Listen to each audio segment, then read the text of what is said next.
Meu nome é Dona Lúcia, tenho 79 anos, e hoje moro sozinha numa casinha modesta na beira de uma estrada de terra, no interior de Minas Gerais. É simples, mas é minha, e isso, para mim, vale mais do que qualquer luxo. Todas as manhãs, o cheiro do café passado no coador de pano se mistura com o canto dos galos do vizinho. O vento frio entra pela janela e bagunça as cortinas de renda que eu mesma costurei há mais de 30 anos. Gosto de abrir bem as janelas e deixar a luz invadir tudo. A casa fica dourada por alguns minutos, e eu me sinto abraçada pelo dia. Mas nem sempre foi assim. Houve um tempo em que eu tinha uma casa grande, cheia de vida, de risadas, de cheiros de comida boa, de som de passos pelos corredores. E quem diria que um dia eu seria cobrada para morar justamente ali, no lugar que construí com as minhas próprias mãos. Tudo começou há muitos anos, quando eu e o seu Antônio, meu marido, resolvemos deixar a cidade e voltar pro interior. Ele era pedreiro, daquelas pessoas que não precisam de régua para alinhar um tijolo. Tinha o olho treinado, a mão firme e o coração honesto. Eu era costureira. Fazia de tudo, barra de calça, conserto de vestido, uniformes para a escola. Às vezes, virava a noite na máquina para dar conta dos pedidos. A gente sonhava pequeno, mas sonhava junto, e é isso que importa. Lembro como se fosse hoje do dia em que compramos o terreno. Era só mato e barro. Antônio olhou para aquilo, sorriu e disse: "Lúcia, aqui vai ser o nosso pedaço de céu." Eu ri, achando graça. "Céu, Antônio? Isso aqui é mais um pedaço de inferno." E ele respondeu, com aquele humor calmo dele: "Pois é, mas a gente vai transformar." E transformamos. Durante 5 anos, juntamos cada moedinha. Cada tijolo que subia naquela obra era uma vitória. Antônio fazia questão de me chamar para ver o progresso.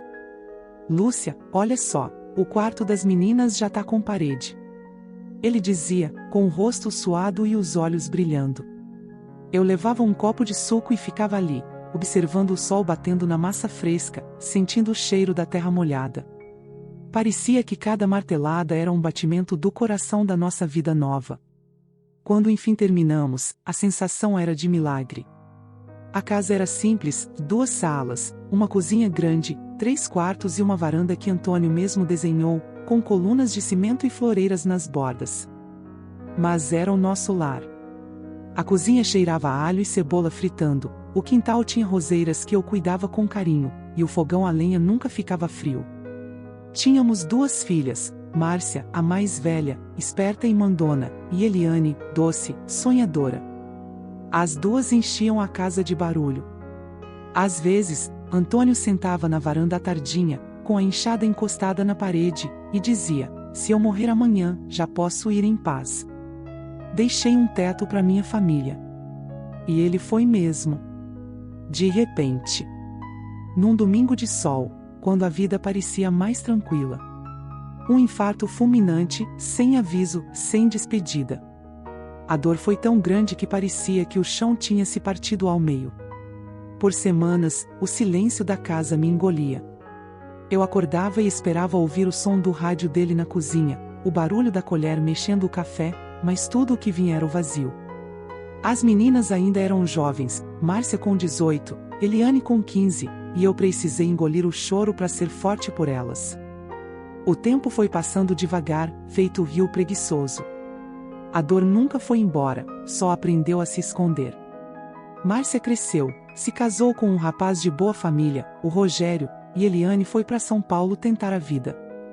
Eu continuei na casa, sozinha, mas em paz. Cuidava do jardim, do fogão, da lembrança de Antônio. O cheiro do café, as flores, o som do portão rangendo, tudo ali guardava um pedaço dele. Com os anos, as rugas chegaram, a visão falhou, e as mãos ficaram trêmulas. Mas meu coração continuava preso àquela casa. Era ali que o amor tinha morado. Era ali que eu ainda conversava com o passado. Até que um dia, Márcia e Rogério apareceram com uma proposta. "Mãe, a senhora não pode mais ficar sozinha nessa casa velha. Vamos reformar, deixar tudo moderno. Vai ser melhor para a senhora." As palavras dela soaram como carinho. Eu me emocionei. Pensei, olha só, minhas filhas se preocupam comigo. Antônio ficaria orgulhoso. Aceitei. Eles cuidaram dos papéis, contrataram pedreiros, mexeram em tudo. Quando percebi, já tinham derrubado a varanda, trocado o portão, pintado as paredes de branco. Tudo ficou bonito, mas estranho, frio, sem alma. Era como se a casa tivesse esquecido de quem era. Eu achei que era só uma fase. Não sabia que, entre uma assinatura e outra, algo muito maior também havia mudado. Não era só o telhado, era o destino. No começo, eu realmente acreditei que minha filha só queria me ajudar. A casa estava velha, é verdade. O telhado pingava nas chuvas de janeiro, e a pintura das paredes já se soltava em pedacinhos que lembravam casca de árvore. O portão enferrujado rangia alto, como se reclamasse dos anos. Rogério falava com voz doce, quase ensaiada. Dona Lúcia, a senhora vai ver. Vamos deixar tudo novinho, confortável. É o mínimo que a senhora merece. Fiquei com o coração apertado, emocionada. Pensei que talvez, depois de tanta luta, eu finalmente fosse descansar em paz dentro da casa que construí. Lembro de como o cheiro da massa fresca me fez chorar. Parecia o mesmo de quando Antônio erguia as paredes pela primeira vez. E eu olhava os pedreiros trabalhando e sentia que ele estava ali, misturado na poeira, no vento quente da tarde. Márcia insistiu para eu ir passar uns dias na casa dela enquanto reformavam. Vai ser rápido, mãe. Em 2 semanas a senhora volta. Lá é mais confortável, tem ar-condicionado, cama boa, e eu relutei um pouco, nunca gostei de sair da minha casa, mas ela insistiu tanto, com aquele tom meio doce, meio mandão, que acabei cedendo. Levei só uma mala com roupas e o retrato do Antônio. Foram dias estranhos. A casa da Márcia era bonita, mas fria. O silêncio ali era diferente, não era de paz, era de distância. Rogério passava por mim sem falar muito. Márcia, sempre ocupada, vivia no celular. Às vezes eu falava com ela e ela nem levantava os olhos. Senti saudade até dos rangidos do meu portão enferrujado. Quando voltei, 2 semanas depois, minha casa estava irreconhecível. O portão antigo, aquele que o Antônio soldou com as próprias mãos, tinha sido trocado por um automático, cinza, sem graça. As janelas de madeira foram arrancadas e substituídas por alumínio. As paredes, todas brancas, sem as flores pintadas que Eliane fizera quando era menina. Entrei devagar, com o coração batendo forte. Parecia uma casa nova, bonita, sim, mas sem alma. Ficou linda, né, mãe? Disse Márcia, com um sorriso orgulhoso. Rogério veio logo atrás, com um monte de papéis na mão. Agora só falta a senhora assinar aqui, para formalizar tudo direitinho. É um documento para regularizar a reforma no cartório, coisa simples. Eu perguntei, tem certeza de que é só para isso, meu filho? Ele riu. Claro, Dona Lúcia. A senhora confia na gente, não confia? E eu confiava. Confiei tanto que nem coloquei os óculos para ler. Assinei. O papel era fino, leve, e pesado como um caixão. Mas eu só fui descobrir isso meses depois. Um dia, o telefone tocou. Era uma moça do cartório, com voz educada e distante. Dona Lúcia, só para confirmar que a transferência da casa pro nome da sua filha e do seu genro foi concluída com sucesso. A palavra transferência ecoou na minha cabeça como um tiro. Transferência? Do que, minha filha?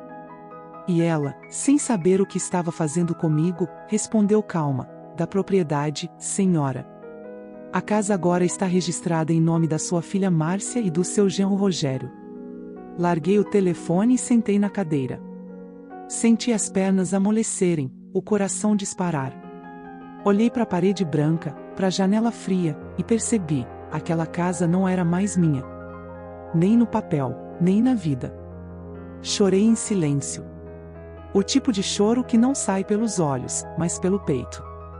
Passei a noite acordada, conversando com o retrato do Antônio. Você viu o que fizeram, meu velho? Eu assinei o fim da nossa casa sem perceber. A casa que a gente ergueu com calo e amor virou deles. No dia seguinte, fui tirar satisfação. Márcia me recebeu na cozinha, o celular na mão, sem paciência. Mãe, a senhora tá exagerando. É só para facilitar as coisas. Assim, se acontecer alguma coisa, a casa já fica comigo. É o certo, não é? Não era. Mas eu calei. Calei por amor. Por medo de perder o resto da minha família. Por covardia também, talvez, porque o amor de mãe é um amor que, às vezes, se ajoelha até quando devia se levantar. Mas o silêncio não impediu o pior. As semanas foram passando, e Rogério começou a mudar o tom. Primeiro, veio com aquele discurso manso: Dona Lúcia, a senhora podia ajudar com as contas, né? Água, luz, essas coisas. Eu ajudei. Sem reclamar. Depois, a conversa mudou. Um dia, ele chegou da rua com um papel de energia na mão e disse, sem olhar para mim: Dona Lúcia, a senhora agora tem que pagar aluguel também. Afinal, a casa é minha e da Márcia. A senhora mora aqui, tem que contribuir. Por um instante, achei que fosse brincadeira. Mas ele estava sério. Eu tremi. Rogério, essa casa fui eu quem construiu. Foi o seu Antônio quem levantou essas paredes. Ele riu, frio, sem alma. Sim, mas agora tá no nosso nome. E o que vale é o papel. O chão sumiu sob meus pés. Senti como se tivessem arrancado um pedaço de mim. Saí para a varanda, sentei na cadeira e chorei até o sol se pôr. As sombras da noite cobriram o quintal, e as flores que restavam pareciam murchar comigo. Fiquei ali, quieta, pensando que talvez Antônio estivesse vendo tudo lá de cima, e que se estivesse, devia estar chorando também. O vento que passou naquela noite soou como um lamento. Mas dentro do meu peito, alguma coisa começou a se mexer. Não era raiva ainda. Era o primeiro sopro da coragem que eu nem sabia que ainda tinha. Nos dias que seguiram aquela conversa, a casa ficou diferente. Não era mais o mesmo lar que eu conhecia. O ar parecia pesado, as paredes, antes vivas de lembranças, agora me observavam como estranhas. Cada canto que eu mesma limpei, cada tijolo que o Antônio colocou com as próprias mãos, agora tinha dono, e eu era uma visita dentro daquilo tudo. Márcia começou a mudar também. No começo, tentava disfarçar. Mãe, não leve a mal o Rogério, ele só quer organizar as coisas. Mas logo passou a falar num tom que eu nunca tinha ouvido dela. Tem que entender que agora as responsabilidades mudaram, mãe. A senhora não pode ficar aqui sem contribuir. Era como se ela tivesse esquecido quem eu era. A mulher que a ensinou a andar, que costurou o vestido do batizado, que ficou sem comer para que ela tivesse caderno na escola. No começo, eu ainda pagava o que eles pediam. Vendia meus bolos, minhas costuras, fazia remendo para a vizinha. Mas o dinheiro nunca era suficiente. Rogério sempre aparecia com mais uma conta nova, mais uma desculpa. Um dia, quando levei o envelope com o pouco que tinha conseguido juntar, ele olhou para mim e disse com frieza: Isso é tudo? Tá difícil, né? Talvez fosse melhor a senhora procurar outro lugar para ficar. Naquele momento, alguma coisa dentro de mim rachou, mas não quebrou. Era como o estalar de um galho que, mesmo partido, ainda sustenta o peso da árvore. Nessa noite, quase não dormi. Fiquei na varanda olhando o céu, tentando entender onde eu tinha errado. Será que amar demais faz a gente esquecer de se proteger? Eu me lembrava das histórias que Antônio contava, do tempo em que o respeito era o alicerce da casa.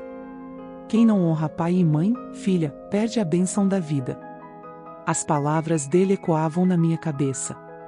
E foi aí que eu decidi que não ia mais aceitar. Não por orgulho, mas por justiça. Comecei guardando cada papel, cada recibo. Liguei para uma amiga antiga, a dona Nair, que trabalhava na prefeitura.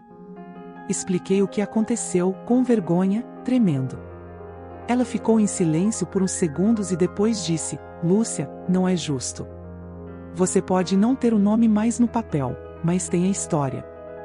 E história também é prova. No dia seguinte, ela me levou até um advogado do município, o Dr. Henrique, um rapaz jovem, mas com um olhar firme e respeitoso. Ele ouviu tudo com atenção. Quando terminei, fiquei esperando ele rir ou dizer que era tarde demais. Mas ele apenas respirou fundo e falou: Dona Lúcia, não é tarde, não. É difícil, mas não impossível. E se for para lutar, a senhora não vai lutar sozinha. Foram semanas de idas e vindas. Eu aprendi palavras que nunca pensei que aprenderia: uso capião, escritura, cessão de direitos.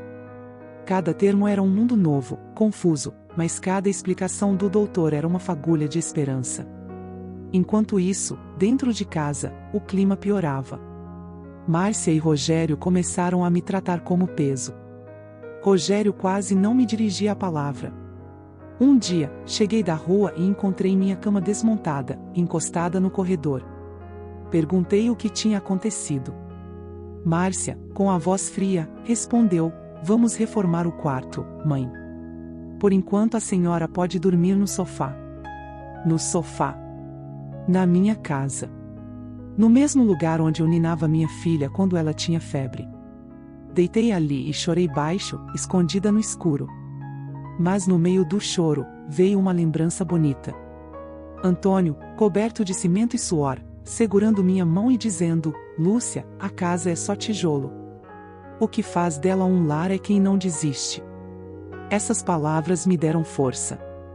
No dia seguinte, acordei cedo, tomei meu café preto e decidi que não ia mais esperar que ninguém me deixasse ficar. Fui ao fórum sozinha. Entreguei todos os documentos. Quando o doutor Henrique me viu chegando, sorriu: Assim é que se faz, Dona Lúcia. Mulher de coragem não precisa de permissão para existir.